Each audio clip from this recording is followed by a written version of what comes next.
Hi, this is a tutorial for how to create your Greek study tools. If you haven't done so already, I hope that you already have your Greek textbook and your Greek workbook. You'll need both right away. This is something that you don't want to wait in the mail for. It should be ready prior to the first week of classes. Let's say that your week typically begins on a Monday. On Monday, I would suggest reading the chapter lesson for the week. Read it through, including the notes, thoroughly at least once. If you have time, start on the instruction video or start instruction video on Tuesday. And with it, there's a study guide that you'll need to work through as you listen to the video. You do both simultaneously.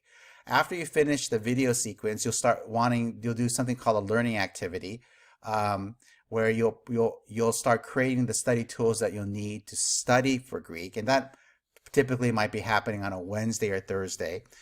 So when you make your study tools, the first thing you want to do is create vocabulary cards. Now, you can do it one of two ways. You can go ahead and buy the suggested Mounce Greek study tools. This is a packet that you can go ahead and purchase. It'll have all the Greek vocabulary for Greek 1 and 2. It looks something like this, where you have the Greek on one side and the English on the other. I went ahead and punched a hole through the card. I stuck it in this 3-ring so you can carry it with you when you're waiting in line, ordering food. Hopefully not when you're driving, though. Please don't do that. And what you'll notice is that it has the Greek on one side and the English on the other. And my strong suggestion is make sure that when you study Greek, although I will never ask you I will not give you an English word and ask you to write out the Greek. I won't do that for the quizzes or for the homework. But I strongly suggest when you study Greek vocabulary, memorize it both ways. Memorize from Greek to English and English to Greek.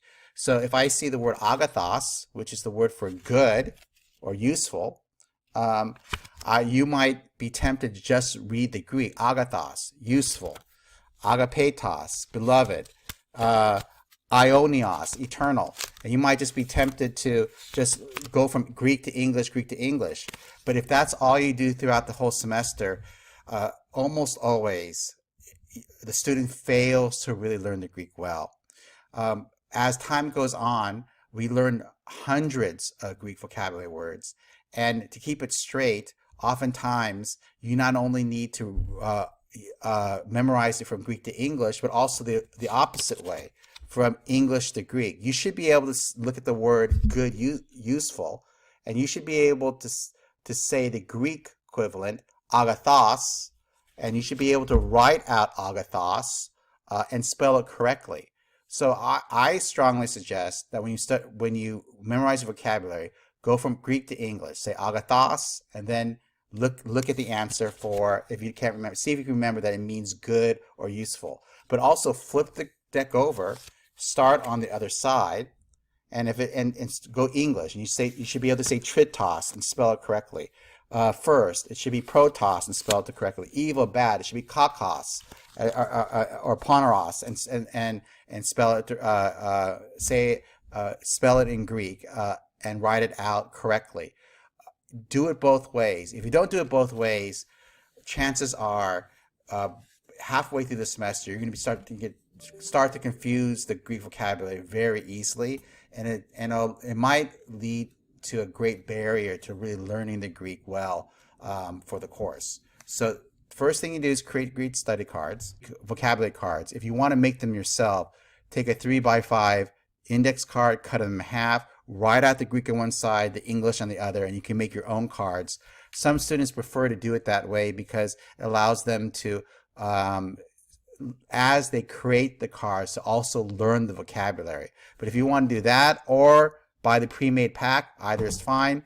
When it comes to the Greek grammar cards, you have to make them yourselves. And what will happen is that each week will feature grammar that you must simply memorize. Say, for example, you're in chapter 5 and 6 and you're learning the noun endings. You'll have to be able to write out what the noun endings look like for the nominative, accusative, genitive, and dative forms. And you might go write down all the noun endings in one chart like I did here. And you might be able, and you should be able to memorize them. You should be able to say that for the second declension masculine nouns, the endings from the nominative, genitive, dative, and accusative, singular and plural, is os, u, o, on, oi, on, ois, us. What I did was I just read everything that was down in this column. And so by having a grammar card that I can use to study from, I can memorize the grammar for the week and check myself by reciting it and looking to see if I got the grammar correctly.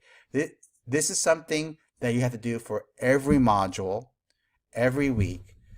Every week you're adding new vocabulary. Every week you're adding new grammar, and you might want to do it this way. You might want to type it out into study sheets, but whatever helps you to write out the grammar, do it. By the end of the semester, you're going to have a whole pack of grammar cards. By the end of the semester, you're going to have a whole pack of vocabulary cards. So, and this is something that you'll know by heart. It's part of the process. So you create the cards, you memorize the grammar, then you do the homework.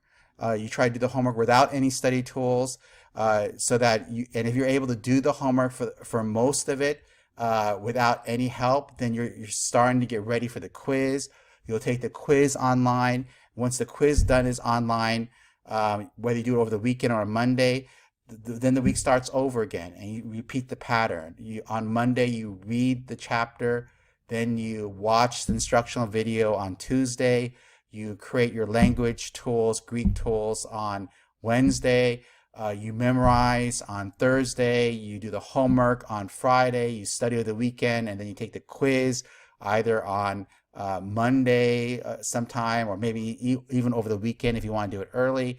And then you start the next module and you read a chapter and so on. So that's the pattern that I would like to see you do regularly. The more repetitive it is, the more consistent you are, the more likely you succeed in the course, and that's what we're all aiming for.